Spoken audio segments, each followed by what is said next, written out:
See? I'm waiting! Travis!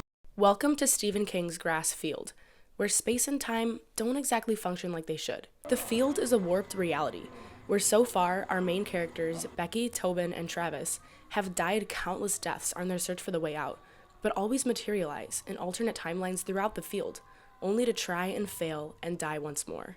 They've mostly all met their demise at the hands of Ross, who went from working alongside the others, searching for an escape, to doing everything in his power to try and stop them. In this scene, Ross says one of the most insightful lines in the movie. But you know what? Eyes are deceiving around here. Eyes are, in fact, deceiving in the tall grass, where death is not an end or even a beginning, but simply part of the vicious cycle of redemption, or resurrection. It is obvious in just this short scene that redemption is inevitable and painful for everyone in the field. We see a dead Becky resurrect to fight Ross, and a dying Travis suddenly comes back and strangles him, and so our eyes deceive us. But simultaneously, our eyes reveal to us the ultimate human fear to be true. This is never gonna stop. He's gonna keep killing us over and over and over again. That death does not cure suffering. Any promise of heaven or even an afterlife isn't real. Which brings me to my overall analysis of this scene and the entire movie's intense religious undertones. King is ultimately playing with the possibility of the death of God. The philosopher Nietzsche famously explores the possibilities of what might happen when humanity evolves past the point of religion, instead relying on science as a means for explaining the universe, and what would happen if we were to prove that there is, in fact, no God.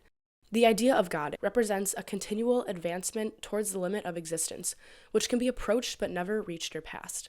If this is true, then surpassing that limit is to kill God, and the ever-accelerating rate of science is bringing us awfully close. Once we go beyond that limit, we may discover that no limit ever existed in the first place. No God was ever real. We will then realize that there is no true liberation, no true heaven, no true afterlife. Because surpassing one limit will only create for us a new one. Dying one death only creates for us the chance to die again.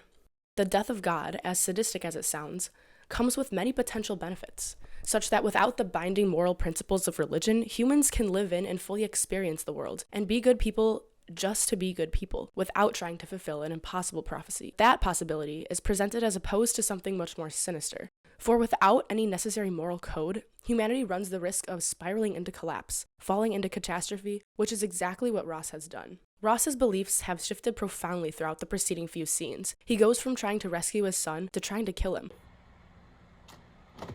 Ready for yours? But through it all, he truly believes that what he's doing is justified. Ross's intentions are carrying out a selfish agenda to fulfill the wishes of the Rock, or the God figure in the field, thereby rectifying himself, despite what his actions do unto those around him, even the ones he loves. So easy, son. Redemption is so very, very easy. The Bible often characterizes the body, and specifically the eyes, as a sort of visceral prison, and we as humans are prisoners of our own gaze, even when attempting to follow the light of a God.